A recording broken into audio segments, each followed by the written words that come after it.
anyway, I carry a handful of yard. It's crazy.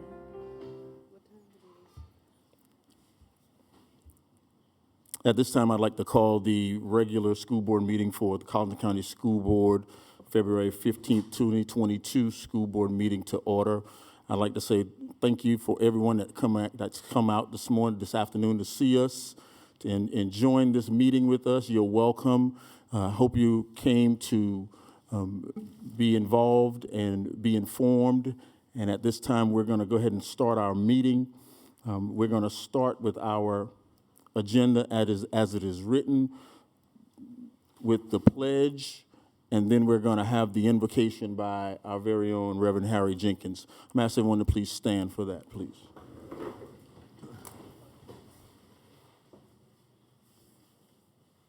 I pledge allegiance to the flag of the United States of America and to the republic for which it stands, one nation, under God, indivisible, with liberty and justice for all. Let us pray. Most gracious Father, we thank you tonight for another privilege to come together for the Colleton County School Board District meeting. We ask that you be one in the midst and that you continue to guide and direct us what is right for our children, the teachers, the staff, the entire Colleton County School District. Continue to help us to work together so that in the end, we will be able to, for our children, just to achieve at the highest rate possible. And we know that it is possible. We just have hurdles to cross, and we know that they are crossable. Continue to bless this administration, continue to bless the staff, continue to bless each and every one here tonight, as well as those who are not here. We ask it all, we believe it. In Jesus' name we pray. Amen. Amen. Pardon me just Thank you, Reverend Jenkins, for that wonderful invocation. Ms. Cheryl, do we have any public input for this portion of the meeting?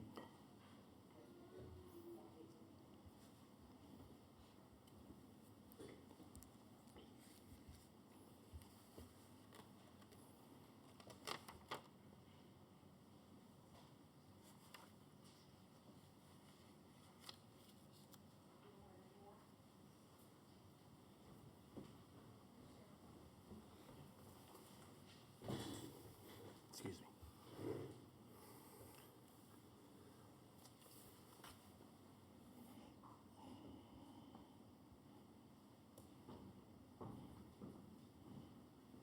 Thank you.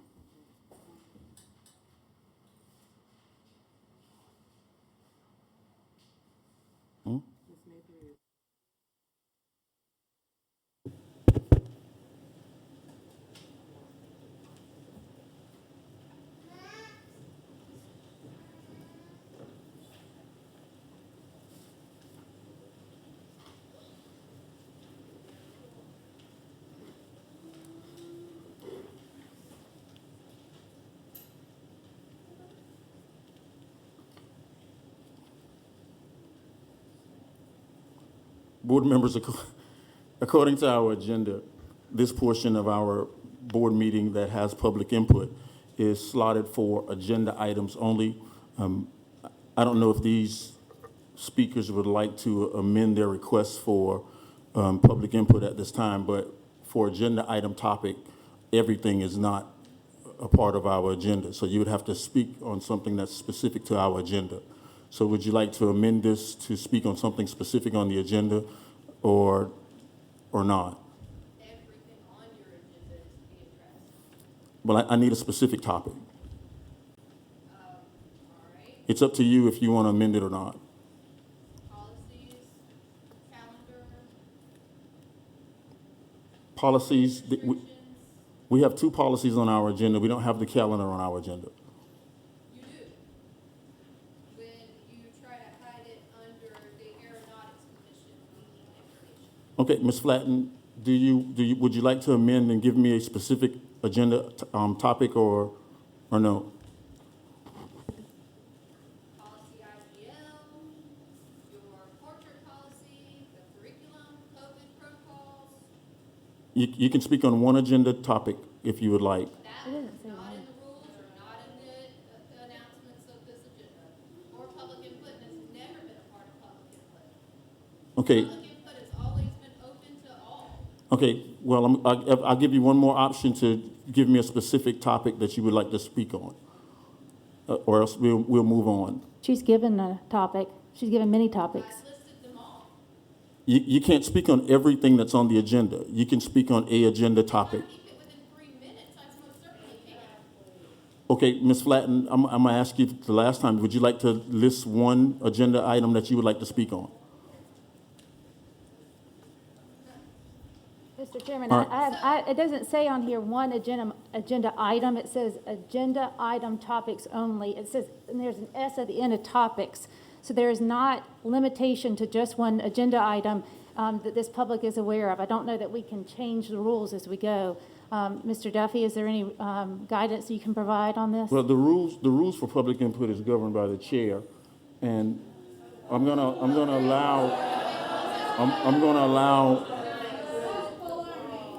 allow Ms. Flatten if she would like to speak on one agenda topic, or else I'm gonna move on. I won't waste my time. I have so Okay, much thank you. to do. As a question, there is also a public input further in the There's, agenda. there's one further down where you can speak on anything that you would like, if you would like to stay with us for that. Mr. Chairman, I would like to amend then our public input to be more specific. If we're going to limit the ways that our community can provide input, then it needs to be specified. And also, One second. Again, first, next thing I want to make sure that our public understands that this is a board meeting for the board to do business in the public. It's not a public meeting. So if you please refrain from any outbursts, that would be greatly appreciated, because this is a public meeting of the board, okay? That would be greatly appreciated. Okay, Mr. Mabry, go ahead. yes, I believe Ms. Whitkin asked Mr. Duffy if there was a purpose for reason for, or in our policy that states we can't change that. Or is it true that the chairman does have the authority to mandate it be submitted to one topic? The chair does not have the authority to dictate public comment. The board has that authority, and public comment is typically open, which we have a section on that as well. So it's the board's decision. Mr. Chairman, given that the agenda is specific to agenda item topics, and Ms. Flatten did identify the topic that she would like to speak of, and it was on the agenda, I would like to make a motion that the public input would be open as it has always, and any changes to the public input as we allow it be specified to the public so that they can make their, they can do what they, be better prepared for the next meeting. Could you please clarify that motion, Ms. Whitkin?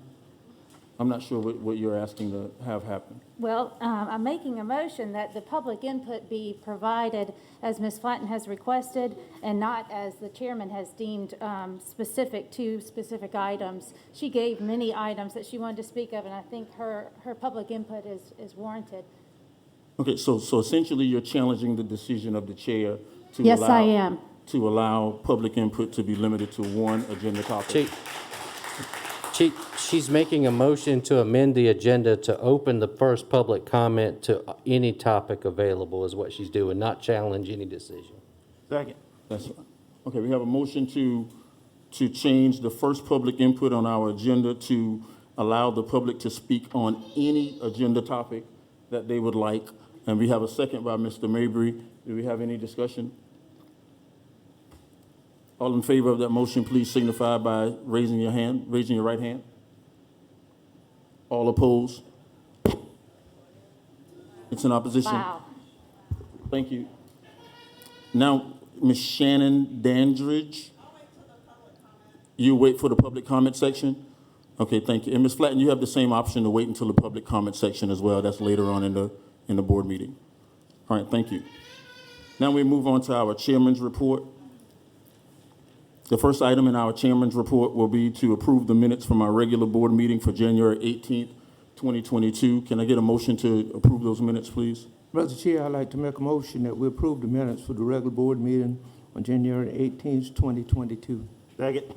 A motion has been made to approve the regular board meeting minutes from January 18th, 2022. and it's been seconded by Mr. Mabry. Do we have any discussion? All in favor of the motion, please signify by raising your right hand or saying aye. All right, it's unanimous, Ms. Cheryl. The next item on our chairman's report is the school board training day.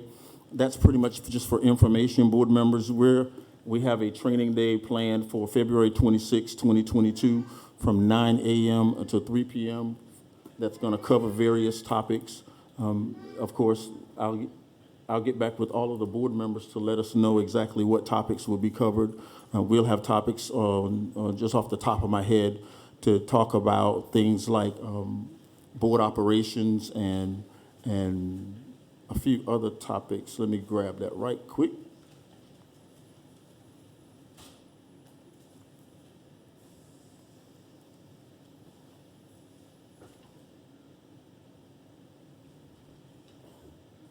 Right quick.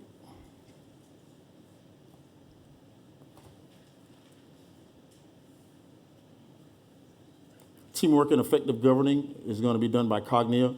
Local board issues is going to be covered by our very own attorney, Mr. Burt Duffy. We're going to have board member do's and don'ts. That's going to be covered by former superintendent, Dr. Cynthia Wilson. And we're also going to have topics covering HR from hiring to hearings, and that's going to be covered by Mr. Vernie Williams. And again, that training is going to be for February 26, 2022, from 9 a.m. until 3 p.m. right here in our boardroom. Mr. Chairman, that Yes. that training on the 26th is here in our boardroom, and that's open to the public? It is, yes, Thank you. yes. Yes, ma'am.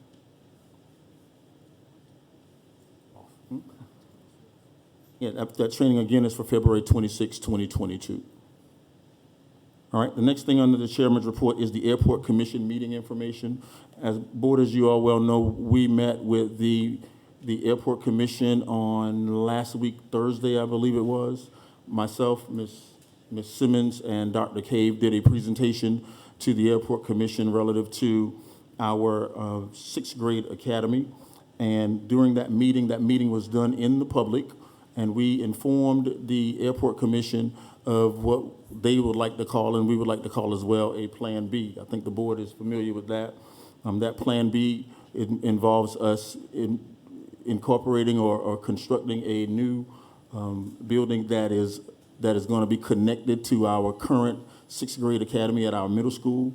We also informed the commission the rationale behind this new construction, or the need for this new construction, has to do with the current size of our middle school, which has, I think, about 1,400 students in it, I think. And for many years, you all know that they've been requests to come to this board to make that middle school a little bit smaller. So that was pretty much the Plan B that we put in front of that commission. They're supposed to be contemplating that within the next 3 weeks or so now, and they'll get back with us with the plans moving forward, or how that collaboration is going to come to fruition. Mr. Bowman, Yes. was there a request by the Colleton County School District to ask the Airport Commission for $5 million? Yes, a part of that collaborative effort involved us supplementing some of the funds that we have now currently to construct that middle school. And right now we are in need of about $4.5 million. We made that request during that meeting to the Airport Commission to make that sixth grade academy come to fruition. And I think they were pretty pleased to hear that. They were pretty excited to work with us in collaboration with us to make that happen. So yes, that was a part of the conversation with the Airport Commission, as well as asking them to give us some property that we would need behind the current middle school in order to construct that property, that building, that facility, if you will. Mr. Bowman, the request of $5 million was not done with the consensus of the board, and I have concern that we've requested funds for that project in addition to submitting a proposal to the 1% sales tax for approximately the same amount of money. I'm concerned that we are requesting funds from two different sources, and it essentially would move our project up to $17 million if we received all those funds. When asking for specific funds, we have to use that money for that specific project. if we have too many asks, what are we going to do? I'd like some more explanation on that. Well, the reason why we asked for the funds again is relative to us actually getting that building constructed. Now, as you well know, we're using some ESSER money. We've been approved by the State Department of Ed to use some ESSER money for that construction. And hopefully, if we obtain the funds that we're requesting from both sources that you just named, we can replace the ESSER money and use some of that ESSER money, or use that ESSER money to further the education of our students. Thank you, Mr. Bowman. I'll ask some more questions when we talk about the ESSER funds later. Not a problem, thank you. Any other questions about any of the chairman's report agenda items? All right, thank you. Board members, now we're going to move on to agenda item number 4, which is old business. The second reading for our Chairman, organization. there was a 3.4, the policy committee meeting. Oh, thank you. welcome. I checked it off and didn't even talk about it. Yesterday evening, we had a policy committee meeting right here in our boardroom. We had one person from the public attend, and that was wonderful. She enjoyed our policy committee meeting. At that policy committee meeting, as the agenda said, we went over policy sections A and policy section B of our current policy manual. Our policy committee, as always, we had some really vigorous conversations about board operations and about board legal statuses. That's pretty much what section A and section B covers in our policy manual. Board members, we're hoping to bring forth to the board in March, at our March regular board meeting, some of the amended or suggested amended policies that the policy committee spoke about during that policy committee meeting. Just for board information as well as the public, you all are invited to attend our policy committee meetings where we actually talk about policies that govern this school district. And board members, those policy committee meetings will occur every second Monday of every month, the second Monday of every month at 6 p.m. Public, you're welcome to attend those meetings and listen in on us as we talk about the different policies that we use to govern our policy, to govern our school district. We also, in that policy committee meeting, talked about one of the policies that we're going to speak about in just a minute. But before I talk about that, I'll end my section or the chairman's report of the agenda unless there are some more questions from any of the board members about any of my agenda items. All right, hearing none, we'll move on to section 4 of our agenda, which covers the old business. And on our old business, it'll be the second reading for policy CCA, which is our organizational chart that was introduced to us by our superintendent, Dr. Valerie Cave. Board members, I don't know how do y'all want to make a motion and talk about it in the discussion phase of the motion, or do you have some comments that you would like to make now about that? I just would like to note that we have before us an organization chart, CCA, that is different than that was put on board docs.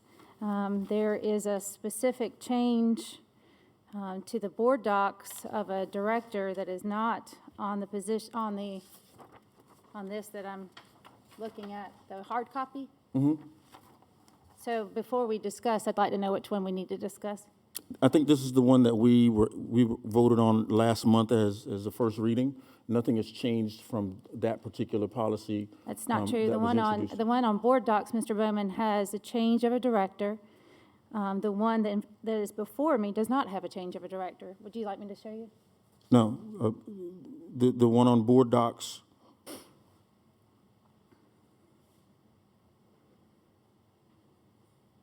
What director are you saying that is different? Because I think this is the one that was introduced to us last week. Sorry, this right here is moved here in the board docs. It's changed.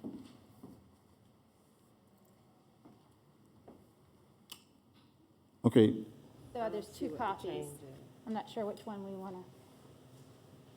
Dr. Cave, would you like to clear that up? Is this the? I'm not sure what the change is. Unless the wrong one was posted. Is the policy that is on board docs?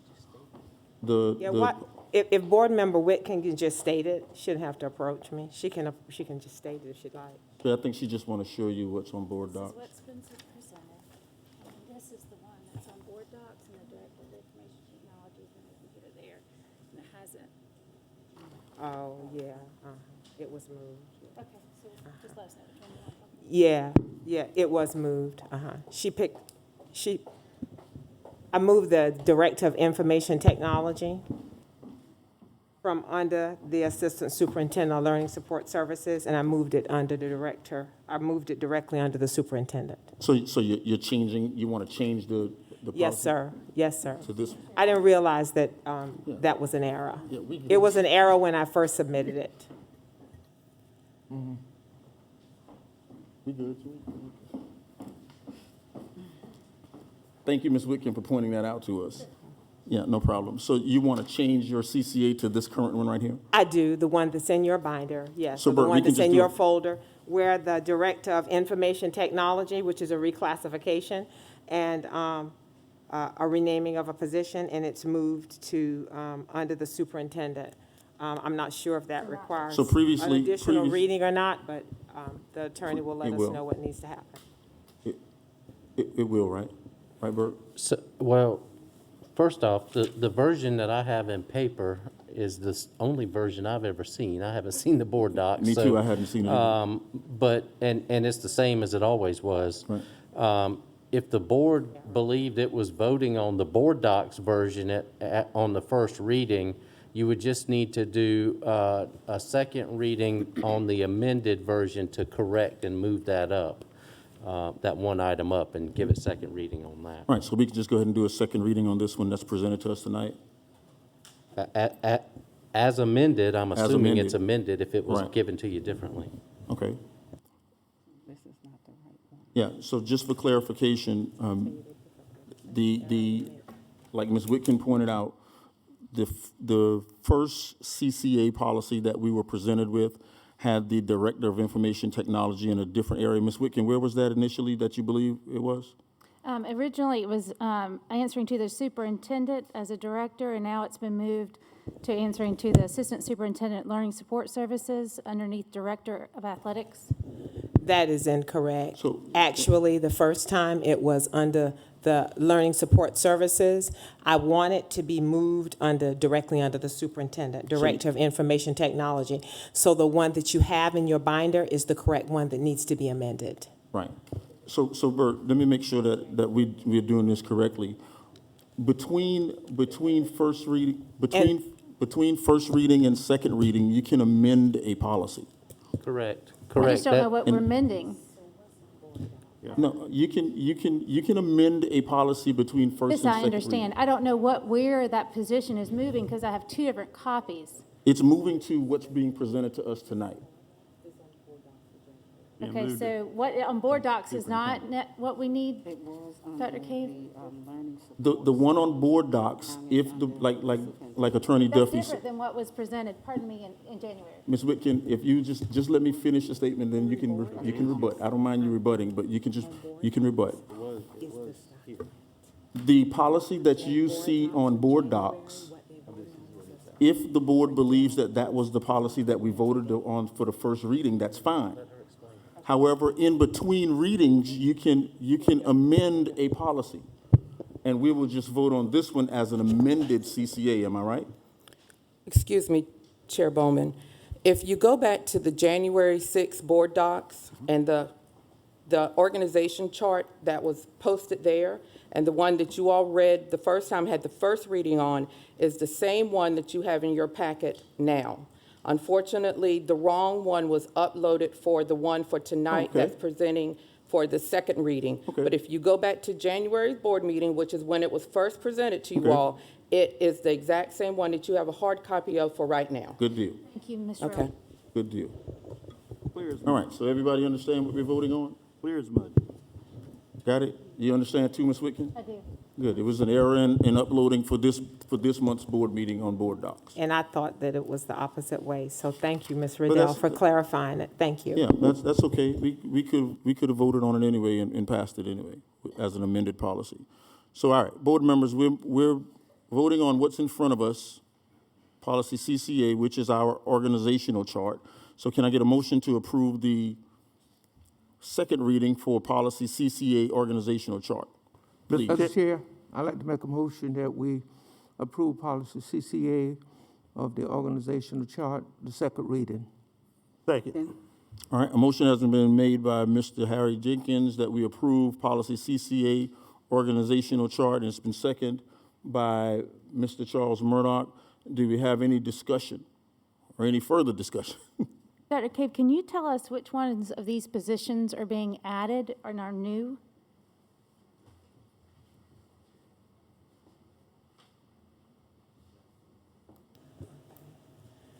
The positions that are being added, a position that's being added is not a full position, executive director of operations, and human resources director. We're taking 2 available positions that are already out there and repurposing funds Okay. with no cost to the district. And, Let Mr. Chairman, if I Ms. may. Whitkin Sorry, finish go ahead. first. Tim, I'm sorry. Go ahead, Ms. My Whitkin. apologies. Go ahead, Ms. Whitkin. So those are, they're new positions. By new, I'm asking, are there new salaries? And you said they are. They are not new salaries. There are some salaries that were not, there are positions that was not filled. So I am renaming that position. I don't understand how that works. If you could explain. I'll be glad to explain it to you. Okay. So there was a position, and I think our chief financial officer is here. So there was a position that was not filled, and that position is under secondary that was not filled. And I am moving that position to be, I'm dividing up the executive director or the assistant superintendent for learning support services. And that position will now be the human resources director, and taking those available allotted funds and also making the executive director of operations. So the executive director of operations is a supplement position. Either the director of building and grounds, or the director of student nutrition, or the director of student transportation will ascend to that point of executive director of operations. So it'll be executive director of operations and building and grounds, or executive director of operations and student nutrition, or executive director of operations and student transportation, with a supplement coming from that existing salary that was already there for curriculum and instruction. Gotcha. I just want to clarify and make sure that we are taking from our curriculum staff to then put into our operations staff that same salary?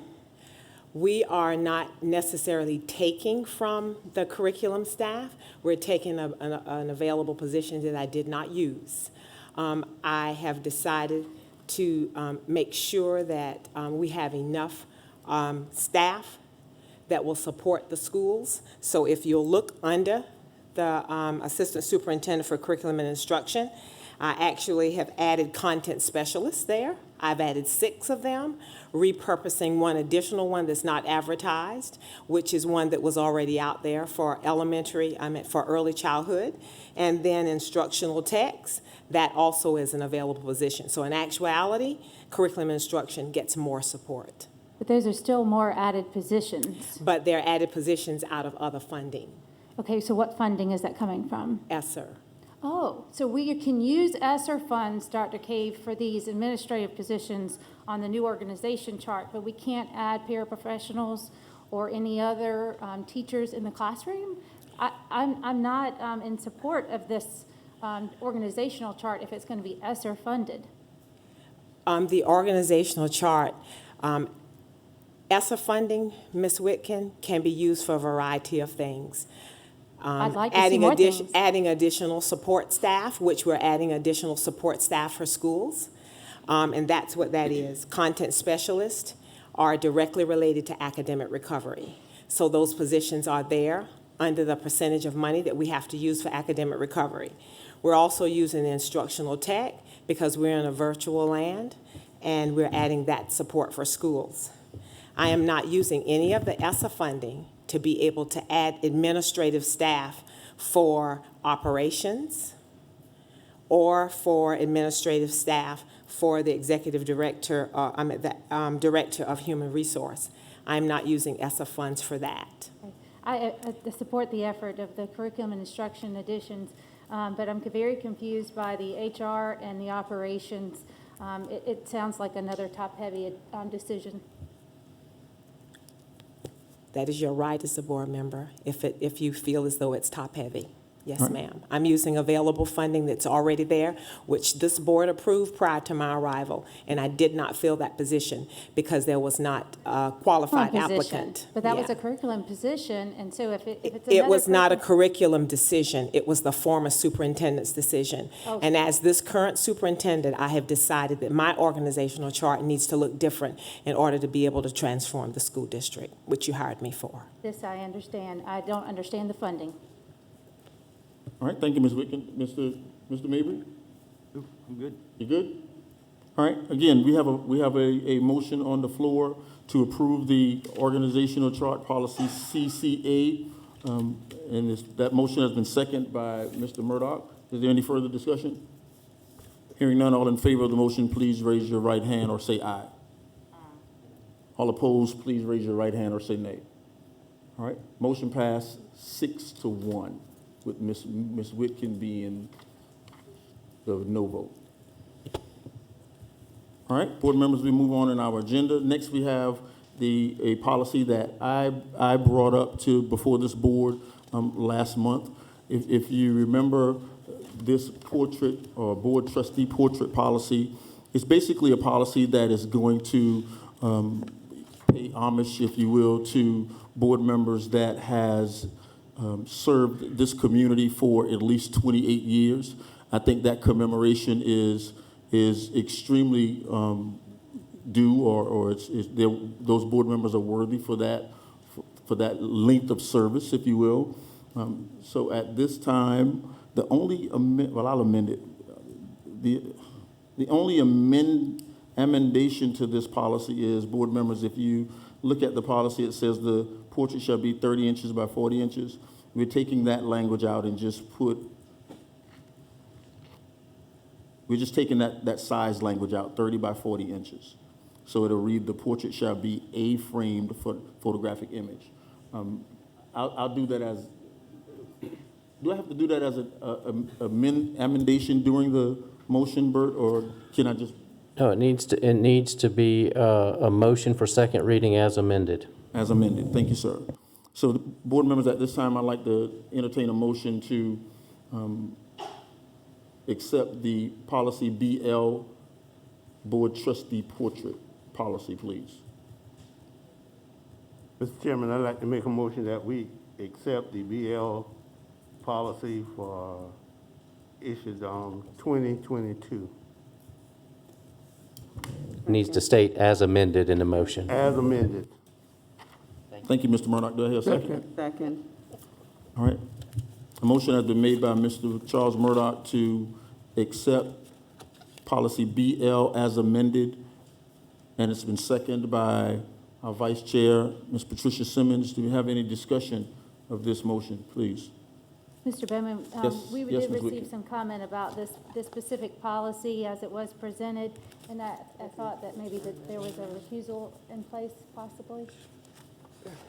I don't know, any board member has a reason to recuse? I thought that there was a portrayal of that there was going to be a board member that would be taking care of business of this portrait policy, that we might want to recuse ourselves. I don't see that in the policy anywhere. No, it is not. I thought that was to be understood. What are you assuming? You said that there's a board member that might have a fiduciary interest in this policy? Yes, sir. As you presented the trustee portrait policy, you also own a portrait studio, and so I thought that that was going to be made specific, but if it's not, then that's fine. Yeah, Okay. all purchases for this district goes through a procurement process.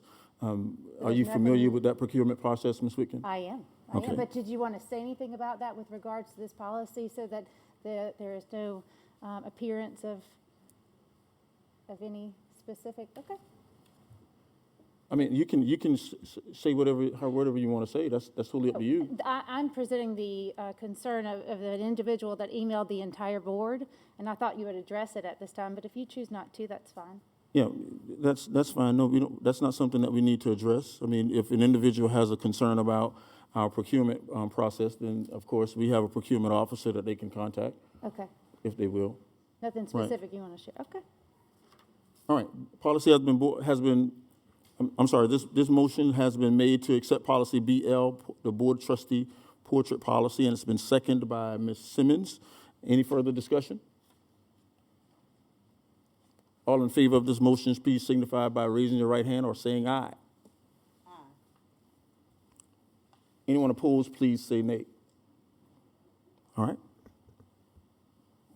I'm sure the former board members, Mr. P.A. Pornell and Mr. Wayne Scheider, will appreciate that vote for the service that they've given to this community. Mr. Pornell he represented your area, Ms. Whitkin, for Part more of my area, than yes, 30 yes. years. And Mr. Wayne Scheider represented District 4 for 30 years as well. So I'm sure they'll appreciate that vote. Mr. Beverly, he's now in Ms. Jones's. Mr. Parnell is now in Ms. Jones's district. Okay, well, he represented your district for 30 years. All right, we'll move on to new business. We move on to new business, which is the fifth section of our agenda. And for new business board members, we have the first reading of our policy IJL, the library/media center materials section and reconsideration process. Board members, at our policy committee meeting, we also went over this policy. We already had a policy that talked about library and media center materials and the selection thereof. But and Dr. Cave, you can correct me if I'm wrong, I think I'm right. The State Department required us to approve another policy that also involved information relative to citizens or students that might find things offensive in some materials that we've selected for our media.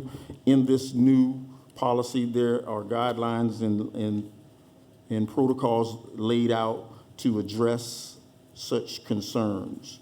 So at this, I'm sorry. Sorry, go ahead, I'm sorry. Go ahead, Dr. K. You're asking me if that's correct. Yes, sir, that's correct. They sent communication to all superintendents in our weekly communication memo that we were to provide this information to the board, as I did. Thank you so much. Board members, also, this policy has been vetted by our board attorney and as well as the policy committee. So at this time, I'd like to ask for a motion to approve the first reading for policy IJL, Library and Media Center Material Selection and Reconsideration Process, please. Mr. Chair, I'd like to make a motion that we approve policy IJL, Library Media Center, for the first reading at this time. Second. All right. A motion has been made to approve policy IJL, Library Media Center Material Selection and Reconsideration Process by Mr. Harry Jenkins, and that motion has been seconded by Mr. Tim Mabry. Is there any discussion pertaining to this motion? All right, hearing none, all in favor of the motion, please signify by raising your right hand or saying aye. All right, that's unanimous, Ms. Sherrill. All right, board members, now we move to section 6 of our agenda, which is our superintendent's report. And at this time, we'll ask Ms. Mary Jones to facilitate that portion of our board meeting. Good afternoon, Ms. Jones. How you doing? Thank you. Ms. Cave, Dr. Cave, Yes, ma'am.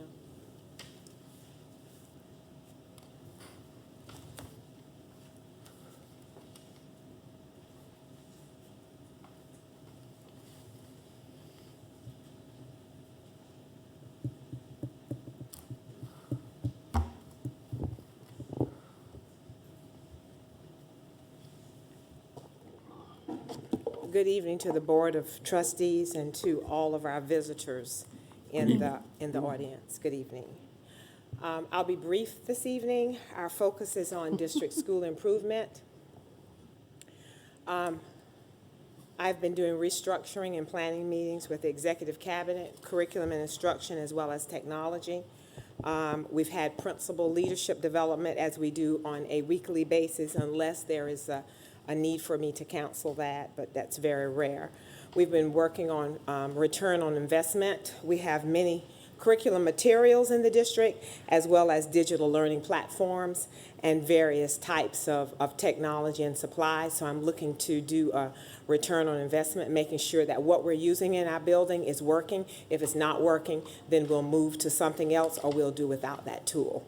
But the principals, as well as the assistant principals, and then I'll move to the teacher forum for us to be able to continue that work. We've also worked on summer planning, our summer programming and planning meeting with our staff as well as our school-based leadership. The assistant principals also have professional development with me. We've been working on organizational effectiveness with them through a strategy called Solution Circle, where they do problem solving and scenario problem solving activities geared around what's going on in the district. We've also have a superintendent student advisory. I see some of them in the audience this evening. I meet with them, and we talk about various types of things going on in the district. They get the opportunity to engage and discuss and just speak whatever they feel that they need, as well as the district. And I enjoy that group. It's a group of high schoolers as well as middle schoolers that are a part of that group. We've had district athletic planning for the coming year and the continuation of this year. We continue to have school data meetings for their mid-year review. And we've also had our budget prep session led by our CFO with me one-on-one. And then we've had our budget prep sessions in our opening meeting with our leaders and principals as we begin to get ready for our budget process. There are 3 points that I'd like to consider this evening. We're awarded a partnership grant by the South Carolina Commission on Higher Education, the Center of Excellence at Clemson University, and it's with the Center for Creative Leadership there, and it's to provide support for principals, assistant principals, instructional coaches, and they'll participate in their first PLC on February 22nd here in this boardroom. The Clemson partnership grant allowed for their DLI, which is their leadership group of professors, about 15 of them, on their Leading and Learning 2. They selected 3 districts from across the state to visit. They visited Beaufort, they visited Hampton, and they visited Colleton. And they visited us on February 8th, and some of the topics that we discussed was recruitment, teacher recruitment, which they are going to launch an initiative with us. We discussed the Call Me Mr. program, that's to get males more involved in the field of education, bus transportation, internet access, and other education-related issues. Then we have finally completed our Ed Farm agreement for Black Street Early Childhood Center, where we have coding for the littles. So those children there will begin to engage with iPads, MacBooks, and some professional development for teachers. So we're excited for that opportunity for the children at Black Street Elementary. I have an athletics update. Wrestling, we had 3 athletes, Gage Thomas, Demar Bodison, and Brock McHugh. They qualified for Lower State Championship February 18th and 19th for the Lower State Champion, which will be February 18th and 19th at Bluffton High School. And then we have middle school wrestling teams that finished second at the Beaufort County Middle School Tournament. So we're happy for those, for our children there. Basketball, our basketball team will be traveling, of course. This is a little antiquated to when it was submitted on February 14th. They traveled to Airport High School. The girls' basketball team finished 5th in the region, and they will travel to Aiken High School on February 16th, and both basketball middle school teams made the playoffs and hosted their home games.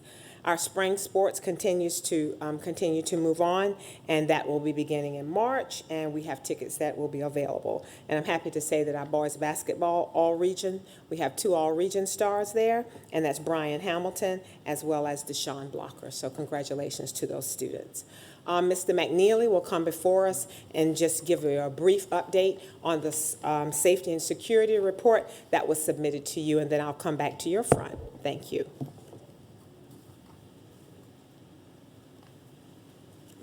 Hey, Mr. McNeely, how you, sir? Hey, how are you? Good. Good evening, Mr. Chairman, distinguished board members, all of you here today. I'm not going to be very long. You've got a copy in your portfolio of the breakdown for school discipline. I wanted to highlight this for all of you to show you that in the last school year that we had a full active school year, our numbers for discipline has dropped all across the board.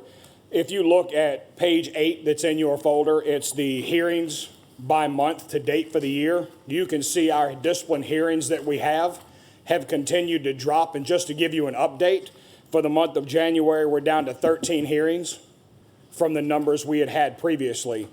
I think the biggest impact comes on the very last page where it shows you year by year and month by month. You can see a significant drop in these.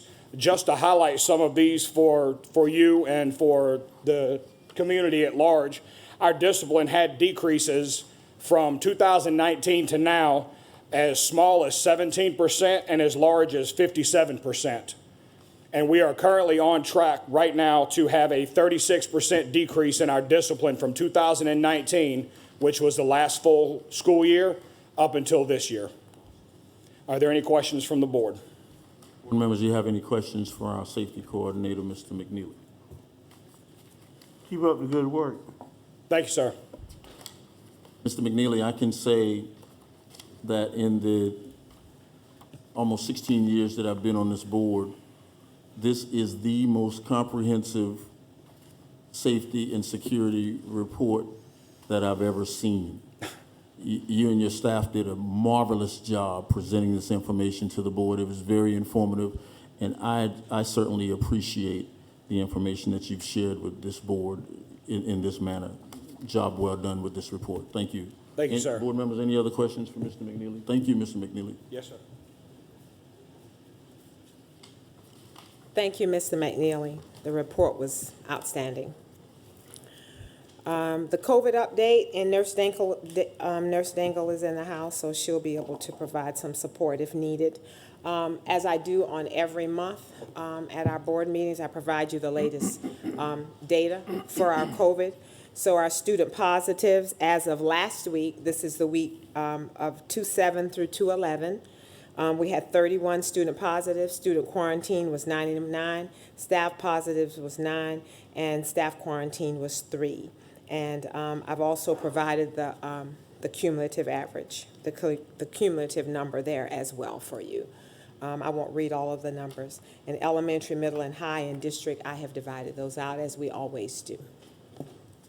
At this time, I am not making a recommendation to the board for making any adjustments in any of our COVID protocol policies at this time due to the incident rate being still high.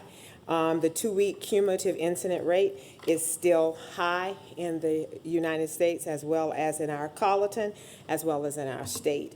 I've provided some documentation there for you to verify and to justify my reasoning for not being able to provide any additional information.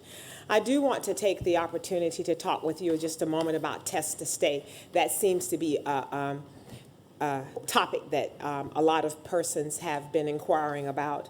So there are some pros and cons. I am going to ask our school nurse if she, Ms. Dania Dangle, if she would come up at this time, our lead nurse, so that she can talk a little bit about test to stay. Nurse Dangle?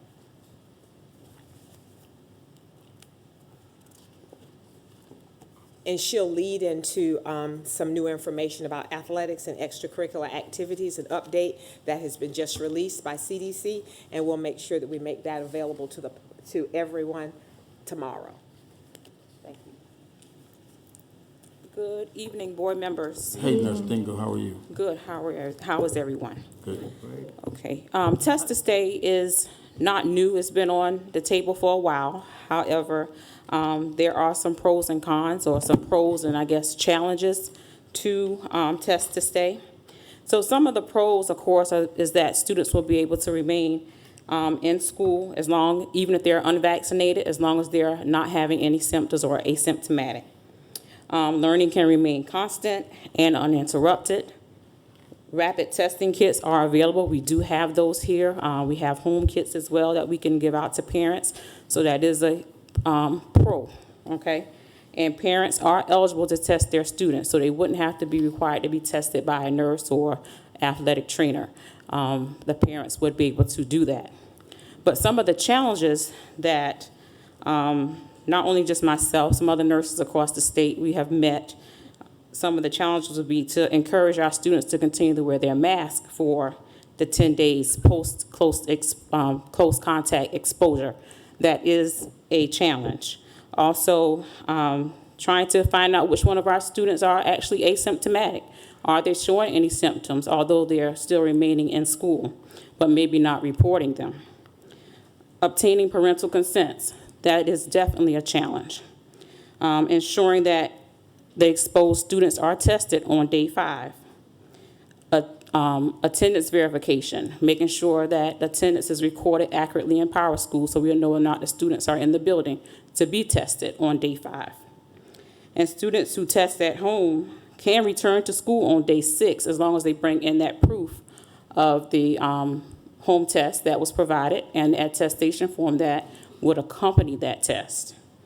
And then if a student was to test positive while they remained in the school building for those 5 days or 10 days, going back and tracing that student for contact tracing for the past 48 hours. Where has this student been? Who have they been around? Activities, lunch, all those things come into play. So contact tracing can be a challenge. And then the testing availability. Of course, right now, DHEC and the state provides us with testing for free, but we don't know how long that will last. So those are just some of the tidbits and pros and cons for Test to Stay, just for us to think about. And then there's also an additional update that came out on the 13th as related to athletics and extracurricular activities. Any student who tests positive, although our students can return on day 5, student athletes and those that are involved in extracurricular activities, they can return to school. However, they cannot participate in sports or extracurricular activities. And that is due to the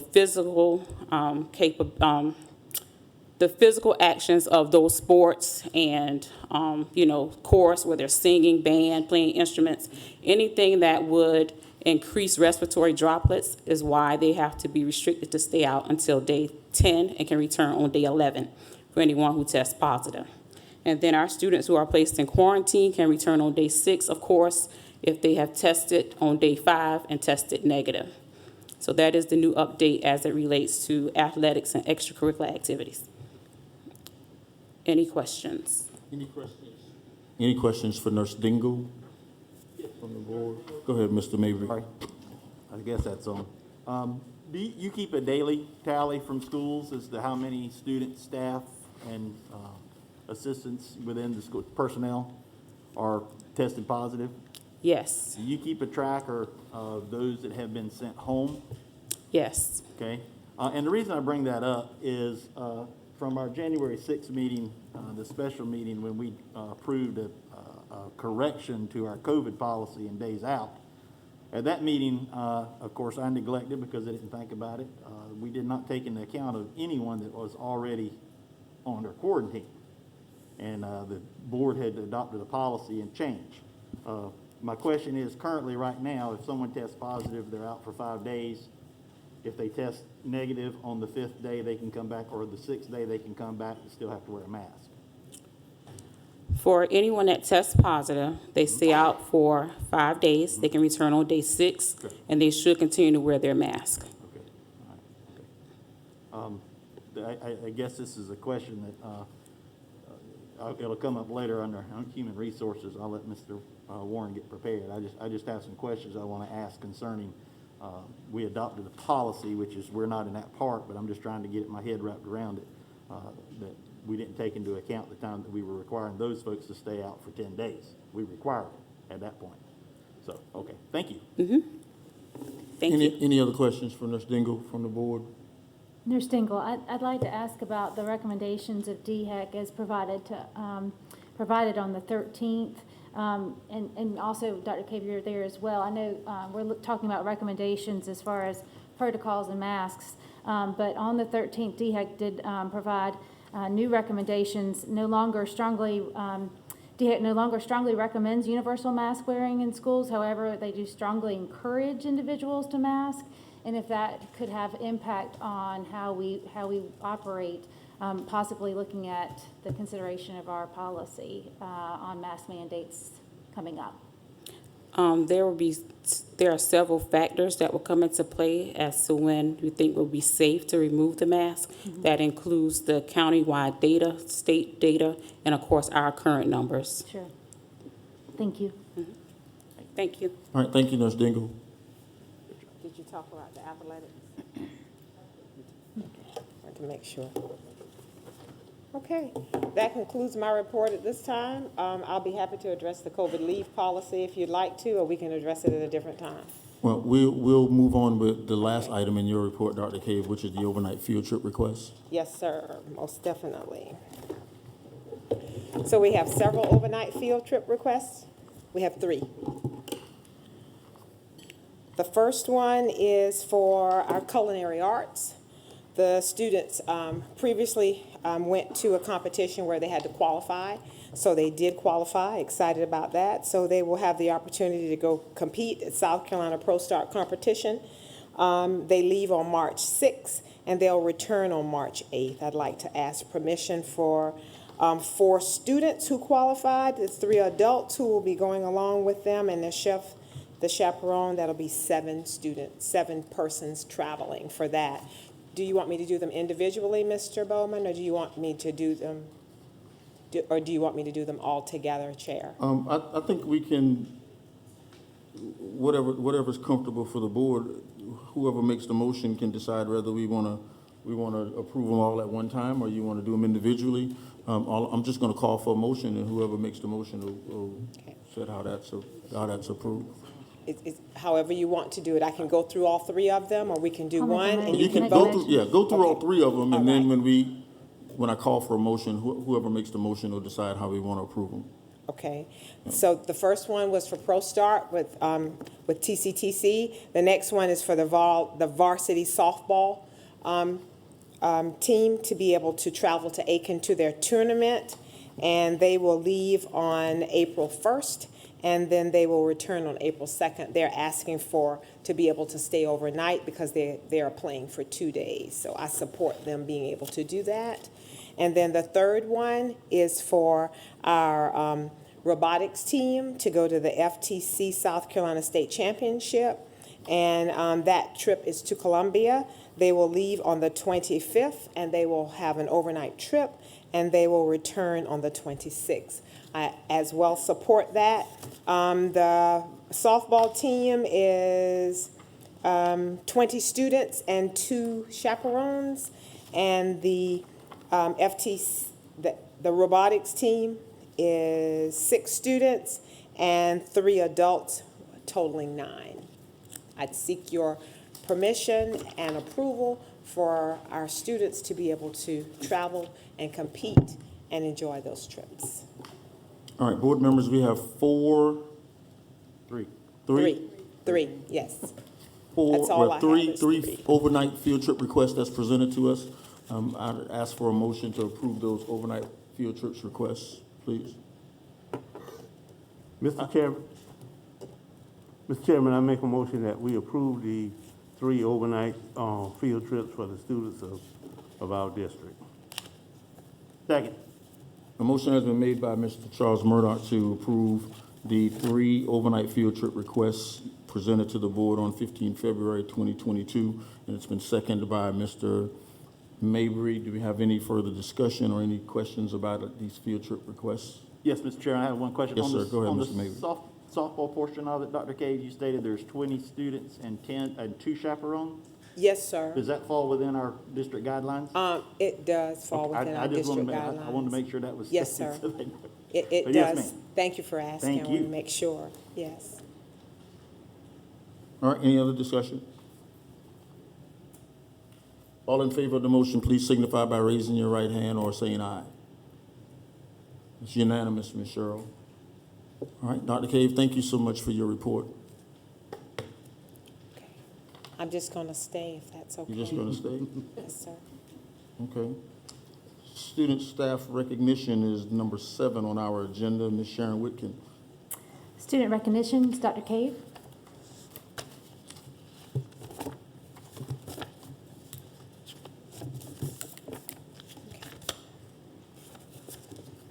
It's my pleasure, as always, to recognize our students. This was a new initiative for me to recognize our students, a student of the month, a superintendent student of the month. So we were unable, because we're on virtual, to be able to recognize all of the students from January. I would like to be able to recognize my January students if they are in the building, as well as my February students, and also my athletes, my student athletes of the month.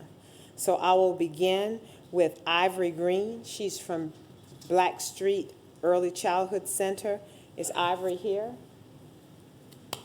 Okay. I'll tell you a little bit.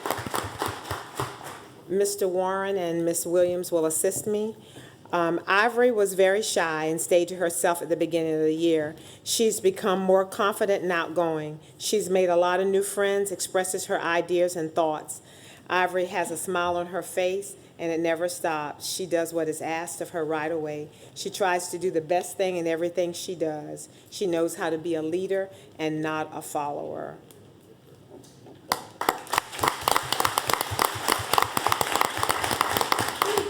Congratulations, Ivory. Congratulations, sweetheart. Stay right up here. They want to take a picture of the group, okay? Okay, all right. And this is Ivory's father, or that's her grandfather. Thank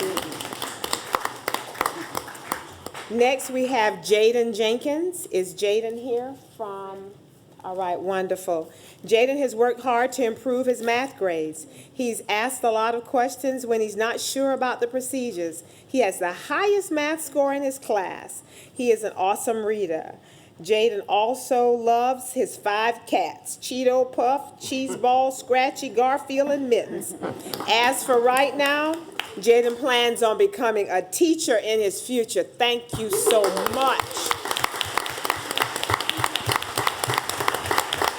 And Jaden was also recognized by me for getting 2 out of 3 map, reading, and math items correctly scored.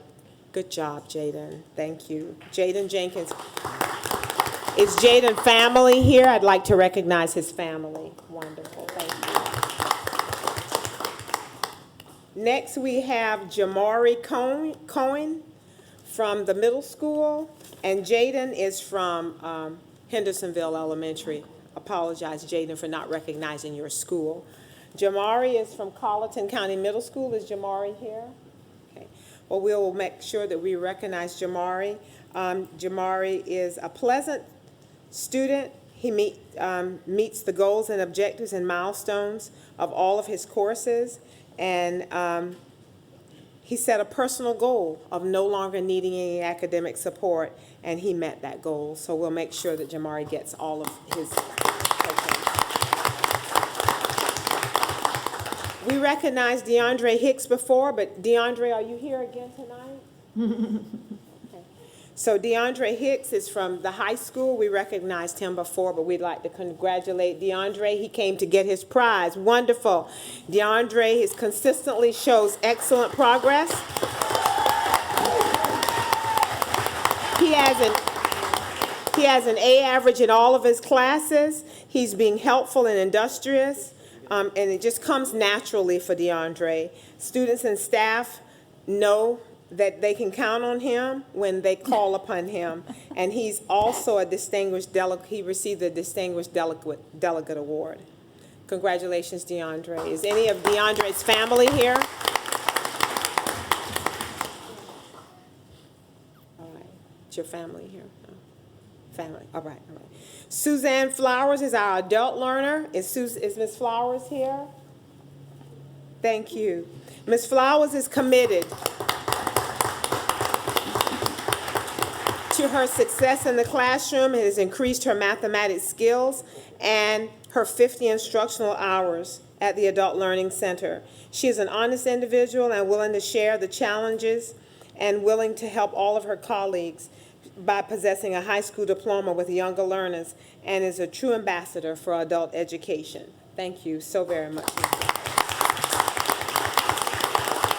And if Ms. Flowers' family is here, would you please stand? All right. these are our January. So we'll take a picture of our January, and then we'll take a picture of our February.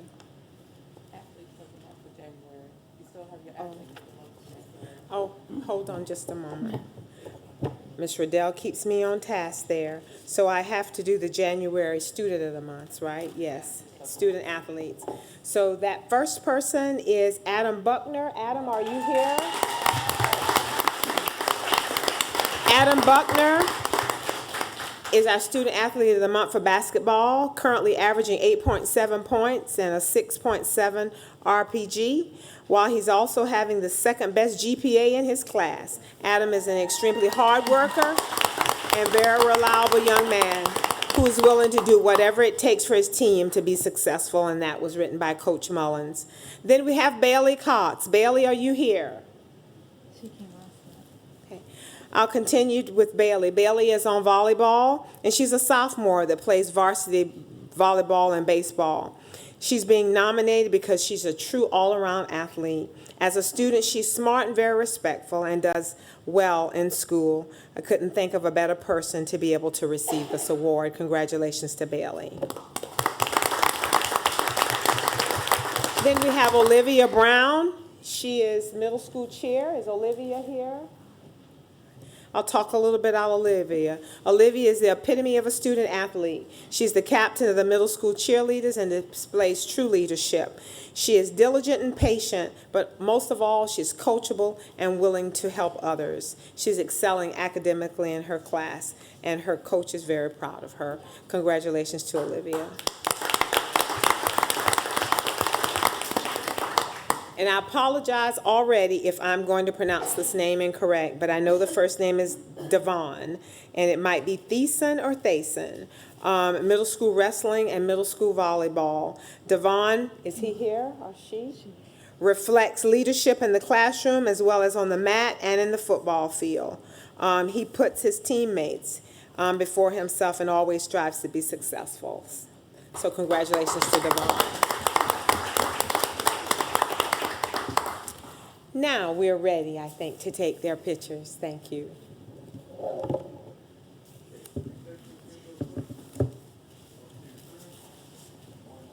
Thank you.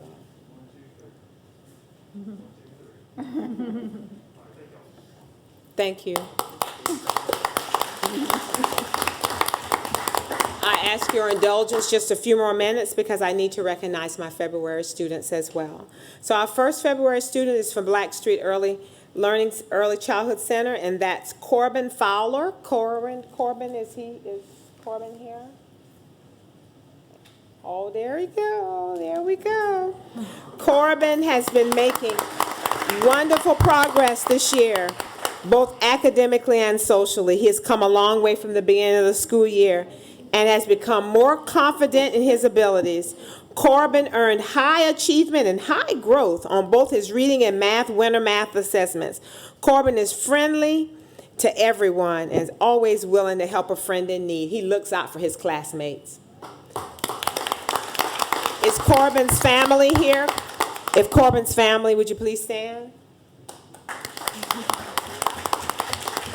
Our next student is from Forest Hills Elementary, and that's Josiah Curtis. Josiah, are you here? I'll tell you a little bit about Josiah. Josiah is very helpful in the classroom. He assists his teachers. Whenever a classmate needs help, he's always there to be able to help them. He's an A+ student ever since he enrolled in Georgia, in schools from Georgia. And his family, they're also very active in his life and in his education. We congratulate Josiah. Our next student is for Colleton Middle School, and that's Annalise Jameson.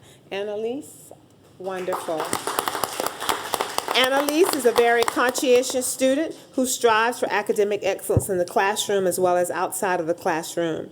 She pushes herself to grow through her self-selected reading material and the utilization of any free time available to her. From her grades to her character, Annalise is a role model for everyone to follow. Congratulations, Annalise. And if her family is here, would you please stand?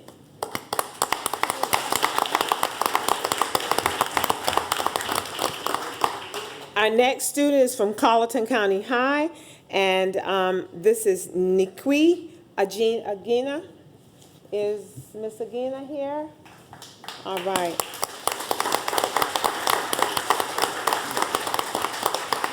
Nikki, her grades speak for themselves. In integrated honors, she has a 99. English 1, she has a 95. Geometry, she has 100. Civics, she has a 99. Spanish, she has 100.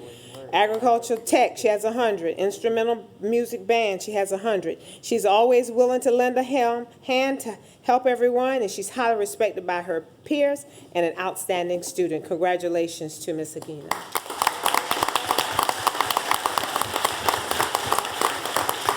And then we have Carrie Crosby.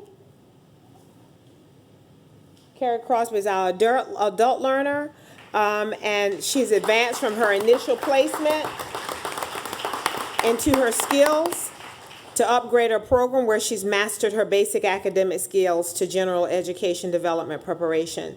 She continues her progress to earning her high school diploma. And Carrie is very sympathetic to others, and she helps her classmates. She's very actively involved in giving them assistance whenever they need it. Thank you so very much to Carrie Crosby. If her family is here, would you please stand and be recognized?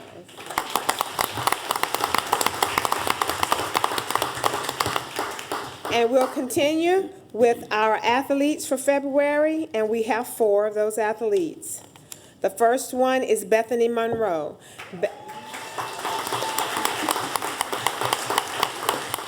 Bethany has stepped up to be a major leader in our program, and she was voted as one of our team captains by our coaches and teammates. She consistently is one of the hardest workers in the gym and helps mentor younger players. She plays guard and is often smaller than the players she has to guard, but she never backs down. She's a great student in the classroom. Congratulations, Bethany Monroe. If her family is here, would they please stand? Then we have Grayson, and Grayson Cromer is baseball. Grayson is a senior in the baseball program. He comes to practice every day and treats it like it's business. He hustles on the field, and he has much respect from his classmates. He's a team leader, and he possesses the passion for the game. He's a hard worker in the field and inside the classroom. Congratulations, Grayson. If your family's here, would they stand and be recognized?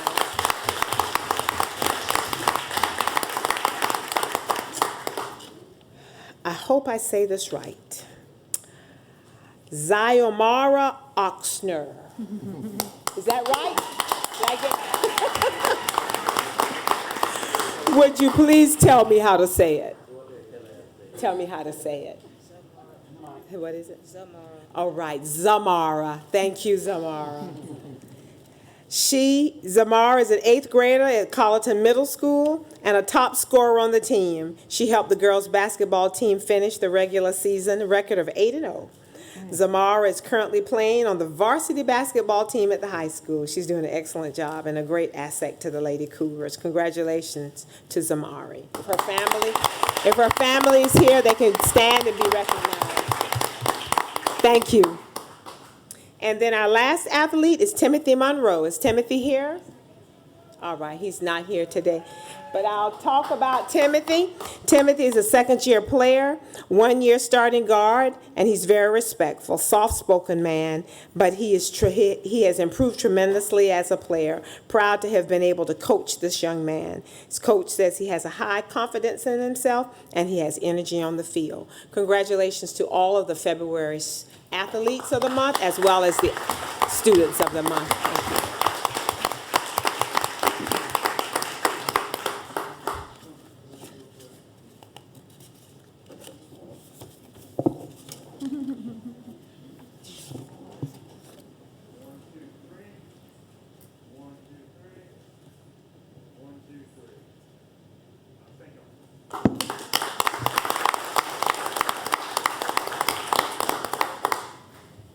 We'll have a robotics presentation at this time. I'm excited to present to our robotics team. CCSD now has a pipeline for robotics that extends from kindergarten through high school. They're coming to perform for you tonight. They placed first. They hosted the first LEGO League Robotics Qualifier Competition on Saturday in conjunction with the first LEGO League, and 21 teams competed. Those that won the awards from our district, we had the Voluntary Award by Allie Stevens, Coach Mentor Award by Nakia Holmes, Innovation Project Award, first place was Cottageville Elementary, and the Rising All Stars Award was Bells Elementary, and the Breakthrough Award was Northside Elementary. So our team will be advancing to the South Carolina State First LEGO League Competition and the Global Innovation Awards on Saturday the 19th at Cane Bay High School. Congratulations to our students. Mr. Williams and Ms. Bonsall. And, okay, all right, may come. Good evening, honorable board members, Colleton County parents, and Colleton County School District staff members. Thank you for providing this wonderful opportunity to us to bring our very first robotic team from Colleton County High School. And there's a little presentation. I will go over that real quick. Here is the profile of the South Carolina graduate, and our team works on each of the indicators which is listed here. And as we know, the robotics industry is expected to grow significantly, and it will be a $260 billion industry by 2030. And this is a little Google pin. If you will type in Colleton County School District Robotics Program, you will find these Google pin. It says Colleton County School District, Ace Basin, and with the robotics word typed in there. This is how it looks like on Google. Thank you to our director of Ace Basin Robotics, and without Mr. Williams, we won't be here. Thank you to Mr. Cannon. He is very supportive of our program. He was not initially, but now he is. And our CCHS coach and mentor, Coach Hamlin, Coach Stevens, and this is Rishana Bhansley. Our schedule is to accommodate kids who are involved in band or sports events. So we meet on Mondays, 3:45 to 6:45, and Sundays, 11:30 to 5:30. This is our robot, Apple Pie. So we lovingly named it Apple Pie, and this has been constructed, created from scratch, little pieces. So everything was apart, and we put it together as one working functional robot. We have received a grant, infusing computing grant through the Citadel for purchasing the material, which was for $9,996.56, solely for purchasing of materials. This is a projected grant. We are anticipating to get $49,139 grant from STEM Equity Community Innovation Program. So we are competing in this particular competition for this year, and hopefully next year we will expand it to the bigger robot, 120 pounds robot, which is for FRC. A little bit about FTC curriculum offered is there so that we can roll out the curriculum in one of the robotics classroom. So a little detail is there. This is project-based curriculum, and kids will be learning hands-on. Learning will be completely hands-on there. Our kids, they are not only working with the robot, as a team, but they are also going out for mentoring. And I invite Alexandria Stevens to talk a little bit about our mentoring program. Good evening. I am Alexandria Stevens. I've been in FIRST for about roughly 7 years. Started in elementary school, went all the way up through middle school, and now I'm in high school. So the mentoring program, since we now have robotics at the at the high school now, this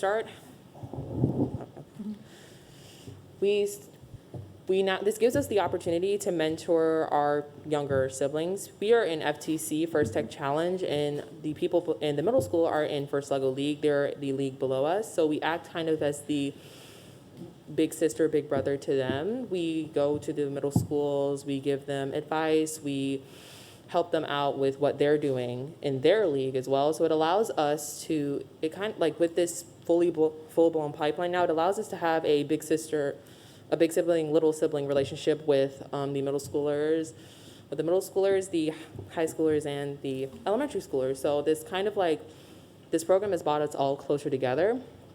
And mentoring is a really good way to bridge the gap between the schools. So when you bridge the gap with mentoring, now I went over and I mentored at the middle school. The middle schoolers now know that there is robotics at the high school, so that means it increases the chances for people. It decreases chances for people to drop out.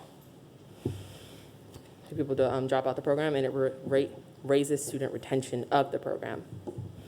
I'm gonna go.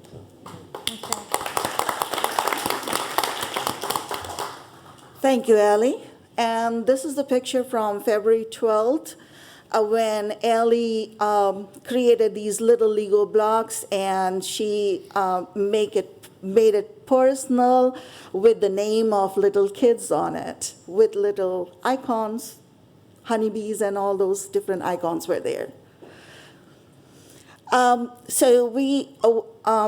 Our kids were attending off-campus trainings also. They went to the Citadel to attend Gen Cyber Camp 2021, and they came back with a lot of programming knowledge as well as drones. Demonstrate your job.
So in this particular training, Nikki Agina and Alexandria Stevens, both of them participated and got a lot of programming knowledge from there. This is the award we received this year. This is South Carolina FTC East Qualifier Connect Award. At that time, we were not well equipped with the programming and with the robot, but definitely we connected with other teams. So this is the second highest award for FTC. And then the recent event which happened in Colleton County Middle School on February 12th, Alexandria won the Best Volunteer Award. There were 30 plus volunteers, and she was the one to win this award.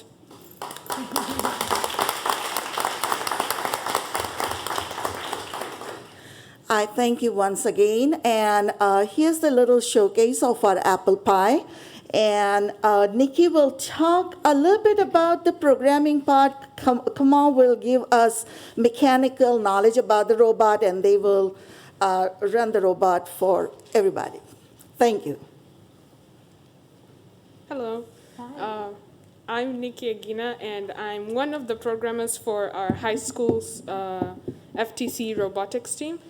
For the programming, it was especially easy since I was able to use the block coding programming language. It is a very easy language to understand for children who are in kindergarten all the way through high school. So as a first-year programmer for a robotics team, it was especially helpful to use that language. This is a small demonstration of what our robot can do on its own while following the instructions of the program.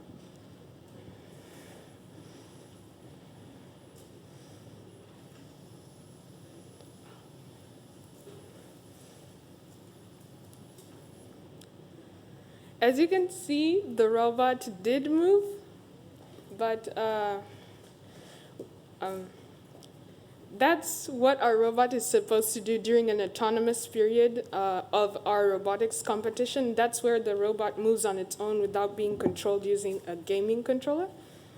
And I believe that if we were given more programming resources to be able to program more accurate and correct functions on the robot, it would especially benefit the robotics team because everyone will be able to learn the different languages, understand what the robot is doing on the programming.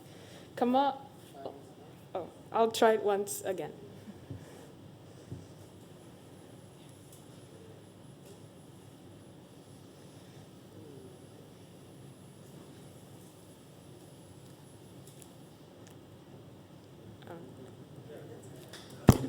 Thank you.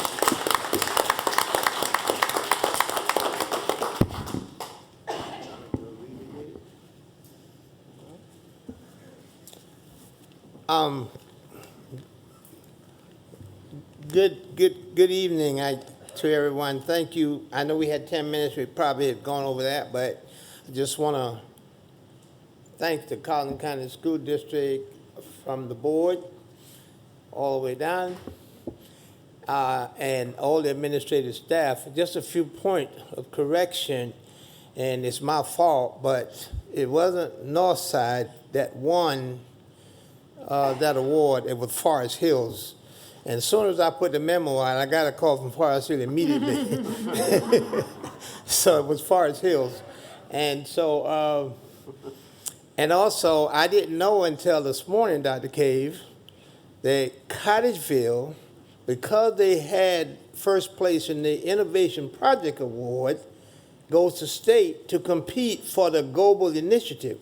Now, if they are successful at Cane Bay this weekend, they could be on a trip to Houston, Texas, to compete in the World Festival. So I just want to say it's been a long journey in robotics. So we started with one school, then two, then three, and now we have it in every elementary school. To include, we also have helped Head Start to get started. So some of the yellow blocks you saw, Head Start had 15 kids at the competition on Saturday. Northside has the Explorer program, which it keeps bringing the children up. So we're doing what we can, and all we need is the continued support of the district. All of this that you see here was only supported a little bit by the district. We got money from the FLL. We got money from Overdeck Foundation. We got money from Donors Choice and Young Scientists of South Carolina to help put this program together. So thank you for the opportunity. We hope to bring back a big trophy on Saturday.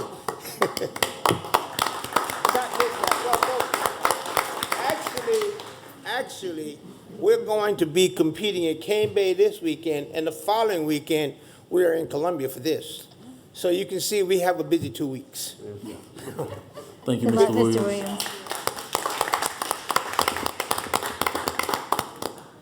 Thank you, Mr. Williams, for, I'm sorry, go ahead, young man. Good evening. Good evening. Okay, I'm Kamal Wiggins. I'm part of the FTC Robotics High School team. I have been in robotics about 3 years now. It's been a great opportunity being a part of the high school team. I want to thank Mr. Williams for letting this being able to happen, Ms. Bonsley, Ms. Stevens, and Coach Ham. We have a great team here. Nikki, Allie, and Keller. He is not here today with us. I'm part of one of the builders for our team. We spent a lot of our Sundays mostly with the robot. Firstly, I want to say that it's not an easy job, and I wish that our district could kind of provide that curriculum for us for programming, because it would be better for us. I also want to say that our notebook, I think you guys were given one, the packet that Allie gave you all. If you go through that, our notebook, all our information is in there about our robot. What else want to say? I don't know. Oh, and I also want to thank Mr. Williams, because they spend their own money on us for some of these personal things. And I want to thank each and every one of them for taking their time out, spending their own money, going outside their pockets for us. So I want to give them a round of applause for doing that.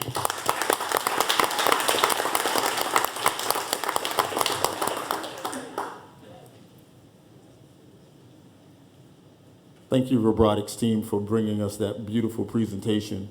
We've always appreciated the robotics program in Colleton County School District. And Mr. Williams, and I'm sorry I can't pronounce your last name, I'm sorry. Yes, you all are doing a wonderful job running that program. Keep up the good work.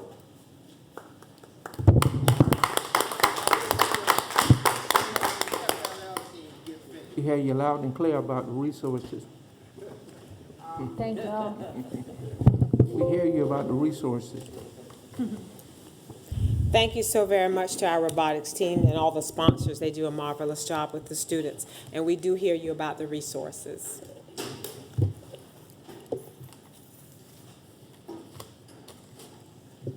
Our staff recognition for this evening is not here. I'll just tell you a little bit about our staff member. The staff recognition, I will do it in March when she returns. But it is for Dr. Vanessa Reed. She is receiving a national award as the program supervisor, or the Title I's federal program director. She won the state, and now she's moved to the national level, and she's winning that award as well. So we're really excited for her, and we're really proud of her. She's not here this evening. She's at the ESSA conference, so we will recognize her upon her return in March. But I did want to single her out this evening. We're so excited for this opportunity for her, because she does an outstanding job with her. We'll now have Clean School of the Month.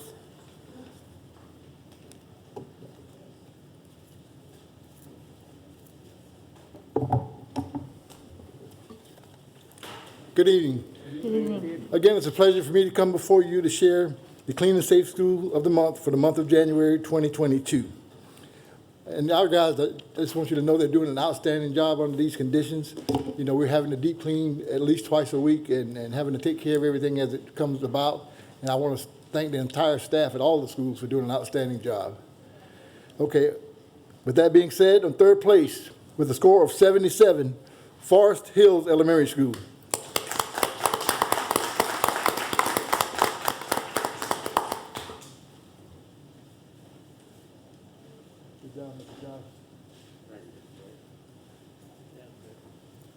In second place with the score of 78, Colleton County High School.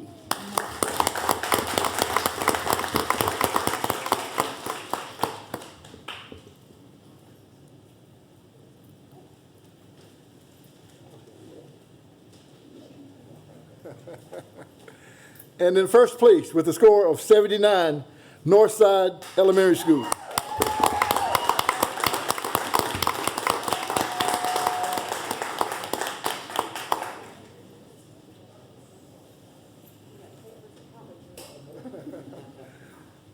Thank you very much. That concludes my report. Thank you, Mr. Blakeney. Mr. Chairman, that concludes the student and staff recognition. Thank you, Ms. Wick. And now we move on to agenda item number 8, Human Resources. Mr. Charles Murdoch. Thank you, Mr. Chair. At this time, I'll call on Mr. Warren.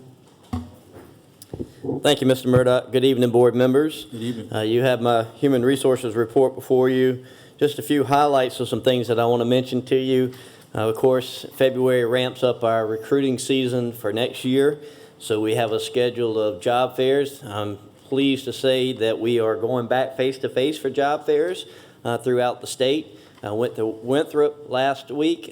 We have some staff members who will be going to Newberry next week, to USC, and then the College of Charleston. All those will be face-to-face, so we're excited to get our face out there in front of them. And I will say that we're starting to see an uptick on applications, so we're excited about that. Also wanted to share with you that we're going to be hosting 2 virtual job fairs, one on March 4th and one on March 7th. The one on March 4th will be during the day, in the morning time, and then on March 7th, just in case somebody's working, we're going to do it after from about 5 to 7 to give those maybe an opportunity to be on that virtual job fair. And then we're going to plan that. Last year we didn't do a face-to-face, so this year we're going to do a face-to-face job fair on March 12th right here in this building from 9 to 12. So we'll be advertising and getting that out, and hopefully we'll get some people interested in coming in and want to be a part of our school district. That concludes my report unless you have any questions for me. Any questions relative to Mr. Warren's presented report to the board, please? Okay. All right, hearing none. Thank you, Mr. Murdoch. Thank you. Mr. Chair, that concludes my report. All right, thank you, Mr. Murdoch. Finance, Mr. Mabry, how you doing, sir? Nice, good. How about you, sir? Wonderful. At this time, we'll recognize Ms. Ramona Barrett.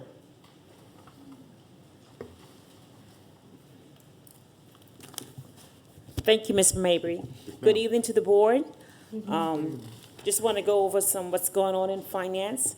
On our procurement update, we have a request for a proposal for auditing services. As you know, according to GASB, the Government Accounting Standard Board, we should go out for accounting services, auditing service every 5 years, and our policy says every 5 years. And I think we had this accounting services for about 10 years, so it's about time for us to go out and do another RFP for accounting services. And the deadline, the Finance Department issued a request for proposal for auditing services on January 25th. The deadline for questions is February 16, 2022. The deadline to submit proposals is March the 8th on 2022. Anticipated date for interviews presentations is the week of March 21st. And anticipated date of intent to award is on or before April 5th, 2022. The revenue and expense update.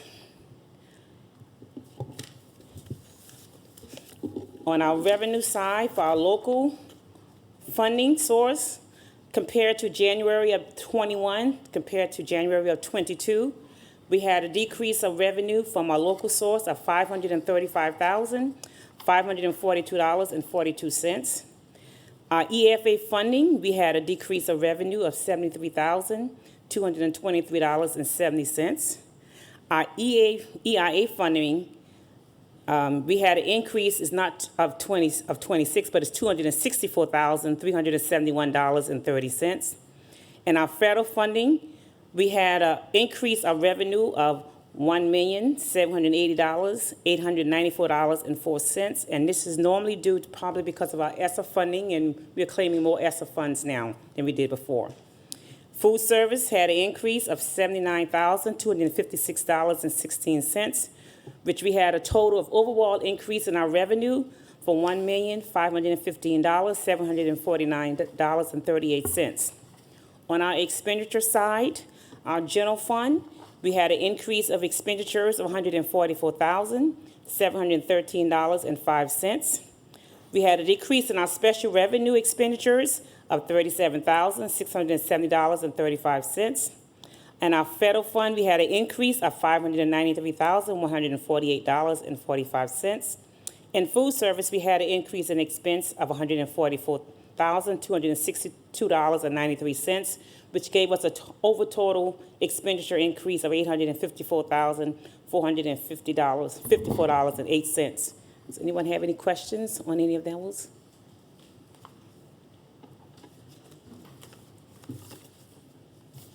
I thank you, Ms. Barrett, for the information, especially the procurement update.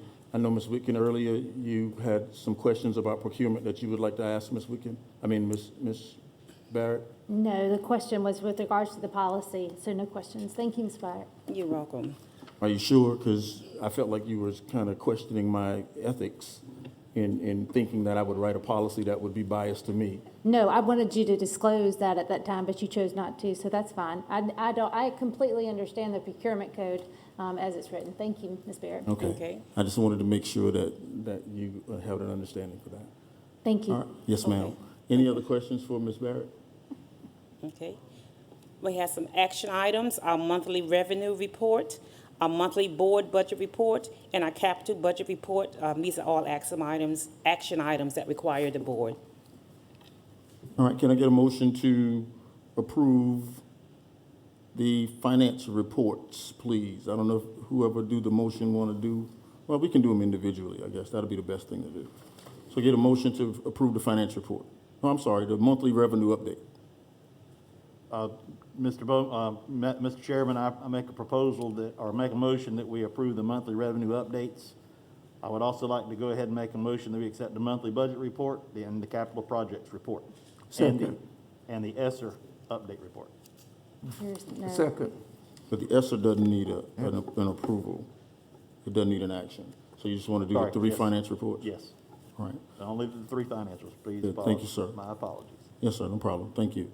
A motion has been made to accept or approve the monthly revenue update, the monthly budget report, as well as the capital project build budget report. And it's been seconded by Mr. Harry Jenkins. Do you have any discussions about those reports? Hearing none, all in favor, please signify by raising your right hand or saying aye. Ms. Sherrill, it's unanimous. Okay, thank you to the board. Yes, thank you, Ms. Barrett. Thank you. Mr. Chairman, that concludes the finance report. All right, thank you, Mr. Mabry. Now we move on to curriculum and instruction. Mr. Harry Jenkins. Ms. Jessica Williams.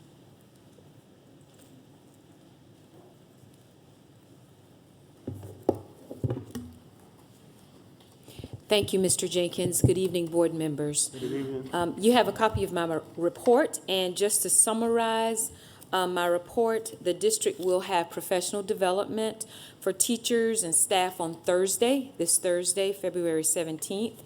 It's an early dismissal day, so professional development will start at 1 o'clock on that day. There are various sessions that are planned, and some of those sessions include letters training for our kindergarten through third grade teachers. This is a training that's required by the State Department of Education for all of our kindergarten through third grade teachers. LETTER stands for Language Essentials for Teachers of Reading and Spelling. It's a great opportunity for our teachers. They will receive recertification credit as well as a $500 stipend at the end of each year. So it's a 2-year course, and they will receive $500 at the end of this year, and then at the end of next year, they will receive another $500 as well. There are also other professional development opportunities on the 17th. We have open court support for our elementary teachers, as well as scholastic literacy support for our middle and high school teachers. And we also have sessions planned for our professional school counselors and also our positive behavior support specialists. Our music and art teachers will be collaborating and planning for the arts extravaganza as well. On that day, that afternoon, parent conferences will be held the afternoon of February 17th as well. That concludes my report, and I'll be happy to answer any questions you may have. Does anyone have any questions for Ms. Williams? Ms. Williams, can the board get an update on the programs that priority school funding pays for in our 4 priority schools? And along with that, Ms. Barrett, if we could get some sort of indication of where we are with the funding for priority schools and how much has been spent and how much is yet to be spent? Okay, yes, ma'am, we'll have that for the next board meeting. Thank you very much. Thank you. Thank you, Ms. Williams. Thank you. Brother Chair, that concludes my report. All right, thank you. Thank you, Reverend Jenkins. Now we go to operations, Ms. Patricia Simmons. Thank you. Good evening. Good evening. You have my report in front of you. If there are any questions on that report, I'll be more than happy to try to answer them for you. I just want to point out that we have 2 bid openings coming up.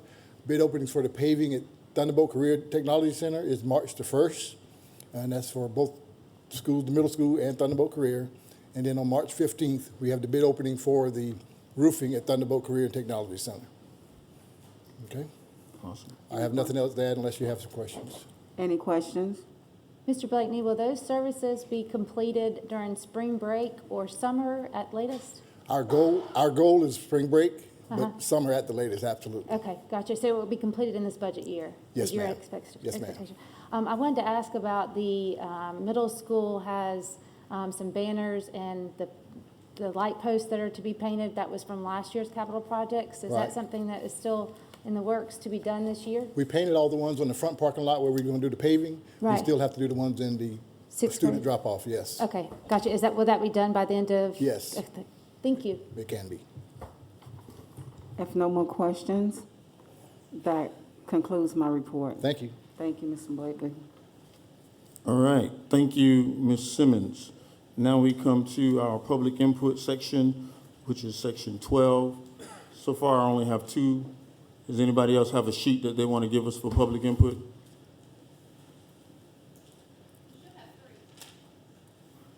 I only have 2. I have 3, but one is, this young lady is not here. Nobody, she has to speak for herself. Nobody can speak for her.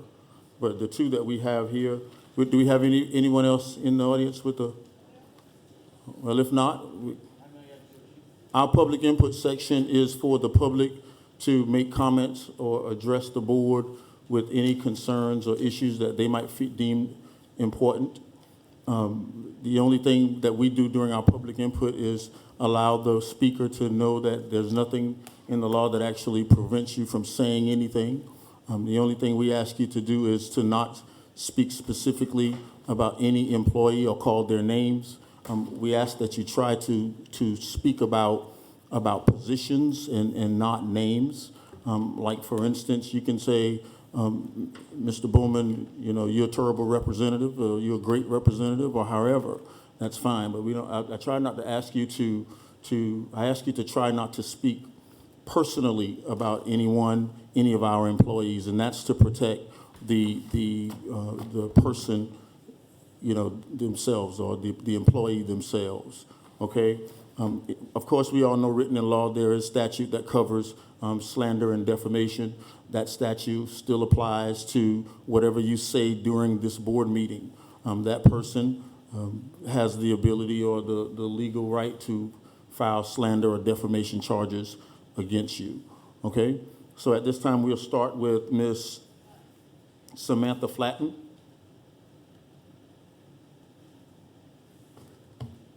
And Ms. Flatten says she wants to talk about everything on the agenda.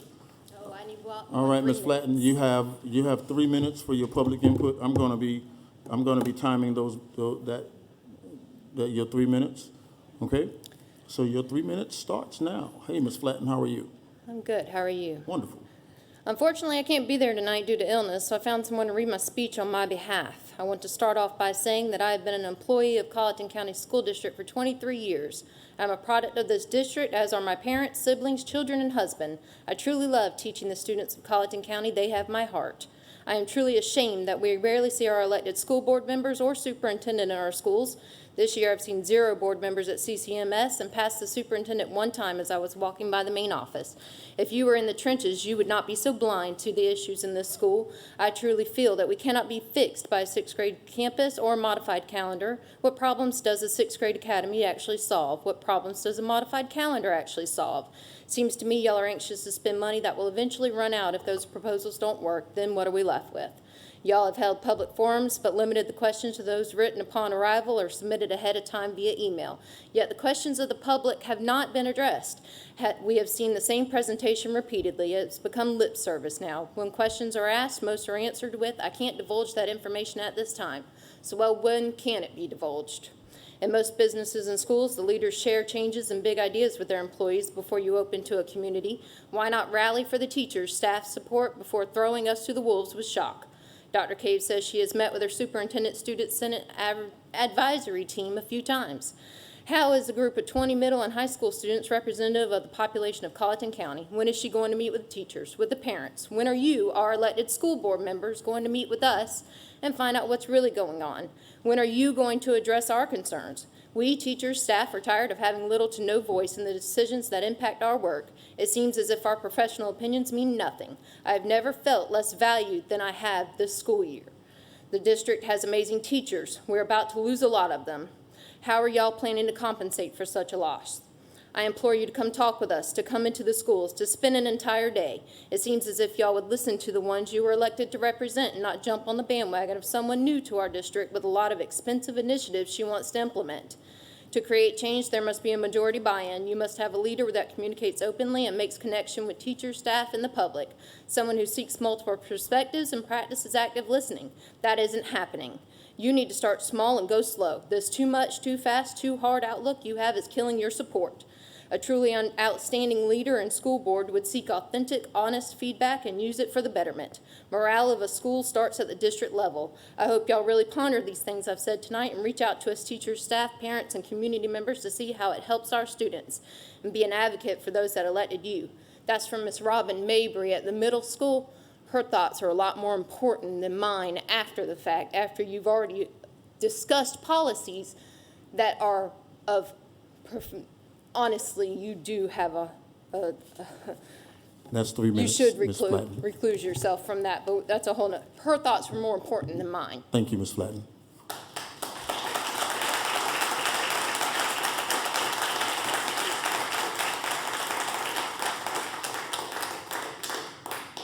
Again, I would like to remind our attendees here at the board meeting that our board meetings are not fit for outbursts according to our board policy.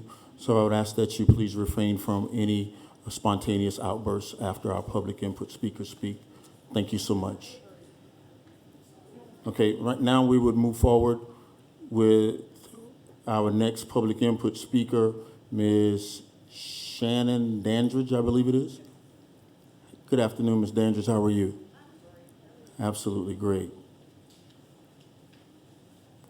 Again, Ms. Dandridge, you have 3 minutes to provide us with your public input. I'll be timing those 3 minutes, and your 3 minutes start now. Thank you. Hi, Board. I was debating whether to come up here or not. I was told by many people that it wasn't going to do any good, that y'all already had your mind made up, that the majority of you are going to do whatever the new superintendent wants to be done, whatever she recommends, that y'all are going to do it for the next 2 years. I don't know. My name is Shannon Barner Dandridge. I am a 1997 graduate from Waldeboro High School. My stepdaughter is a 2020 graduate of Colleton County High School, and I have a son in the 5th grade at Northside. Unfortunately, I'm not sure if he will be continuing in the public school system, which is really sad.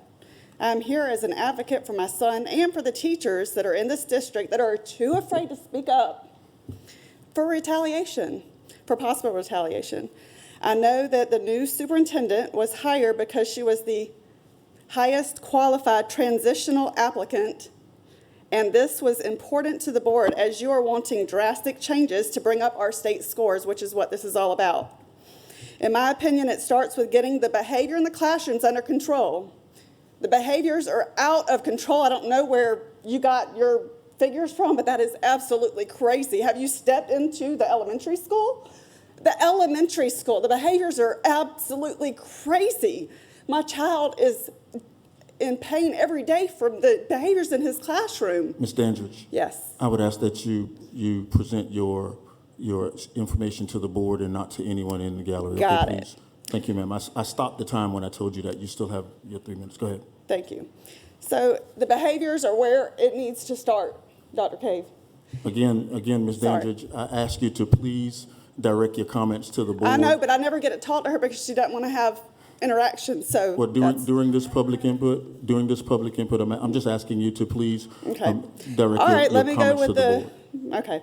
Go ahead. So, my son's class, this is just his class alone. He's a good kid, makes decent grades, but he's really struggling this year because he can't hear anything because it's constantly fights, it's constantly misbehaviors, it's non-stop. It's been all year long. It's February. These kids are in this classroom because the policies and procedures for the disciplinary actions, I don't know what happens, but these kids are still in the classroom. Nothing's being done. This is where we need to start, is looking in the schools, talking to these teachers, seeing what needs to be done to help with the disciplinary problems so that these other kids that really want to learn and be there can learn and do well on the test and do well for these state tests. There's no real consequences. In reference to the modified calendar, is 1 week enough time for the students to really catch up during that 1 week of remediation? If the teachers don't want to teach, then you're getting, as Dr. Superintendent stated, no one will be required to work. We have agencies that we can hire to do those things for us. When pressed with who the agency is, she wouldn't provide this information. So where are these agency teachers right now when we are in such desperate need for teachers? Teachers were not approached individually to ask what their thoughts and opinions were about this modified calendar. They found out when we all got the survey. They got the survey. They weren't told anything about it, which is absolutely crazy. This shows you do not value your opinion of your teachers. Thank you, Ms. Dandridge. Teachers, I stand with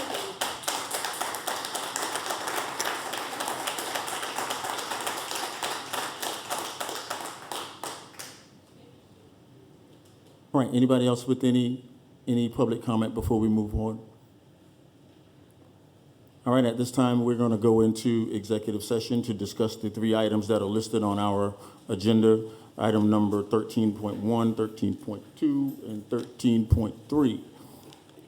Can I get a motion, please, to go into executive session for the discussion of these items?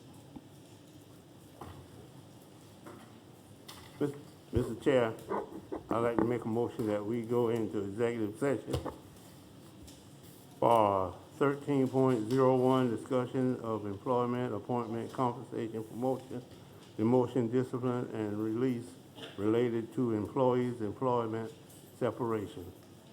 SC Code 30-4-708. 13.02, discussion related to student discipline matters. SC Code 3-4-70-A-1. 13.03, the receipt of legal advice regarding Walboro Collison County Airport Commission presentation on the 6th grade academy proposal. SC Code 3-4-70A2. All right, a motion has been made for the executive items that are presented on the agenda. Do I have a second? Second. All right, motion has been properly second. Is there any discussion? Yes, sir. Oh, I thought you was about to say something, Bert. I'm sorry. No, All in favor of the motion, please signify by raising your right hand or saying aye. It's unanimous. Thank you. You need to state that action may be taken after we come back out. Yes, action may be taken as a result of the discussion in executive session when we return to open session. You're welcome to wait. I'm not sure how long we're going to be in executive session, but it'll be great to see everybody here when we come back.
Testing 1, 2.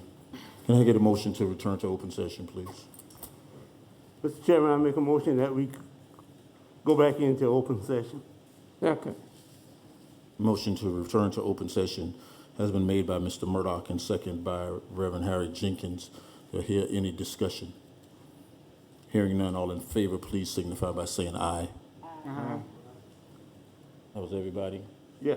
Yes, thank you. Can I get a motion for item 13.1, please?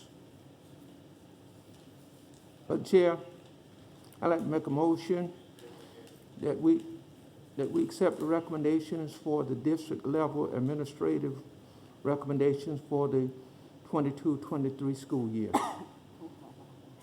Second. A motion has been made to accept the recommendations from the superintendent for district level administrators for the school year 2022-2023. It's been seconded by Mr. Charles Murdoch. Do I hear any discussion? Hearing none, all in favor of the motion, please signify by saying aye or raising your right hand. Any opposed? 6-1 with Ms. Whitkin being the no vote. Ms. Sherrill. Chair, I'd like to make a motion that we accept the non-certified administrative recommendations for the 22-23 school year that was given by the district administration. Second. Motion has been made by Reverend Harry Jenkins to accept the non-certified administrative positions for the school year 2022-2023. It's been seconded by Mr. Charles Murdoch. Do we have any discussion? Hearing none, all in favor of the motion, please signify by saying aye and raising your right hand, please. All opposed? I'm sorry. That motion passed 5-2 with Ms. Whitkin and Mr. Mabry being the no votes. Madam Chair, I'd like to make a motion that we accept the school level administrative recommendations for the 22-23 school year given by the district administrators. Second. All right, a motion has been made by Mr. Harry Jenkins to accept the school level administrators' recommendations by the superintendent for the school year 2022-2023. That motion has been seconded by Ms. Patricia Simmons. Do we have any discussion? Hearing none, all in favor of that motion, please signify by saying aye or raising your right hand. All opposed? We have one no vote, Ms. Sherrill, and that no vote is Ms. Whitkin. Is that it, Mr. Jenkins? That's it. That's it? All right, that being all, thank you all for attending our board meeting tonight. Our next board meeting is the third Tuesday in March. You're more than welcome to attend again. It starts at 6 p.m. And at this time, I adjourn this meeting. Thank y'all.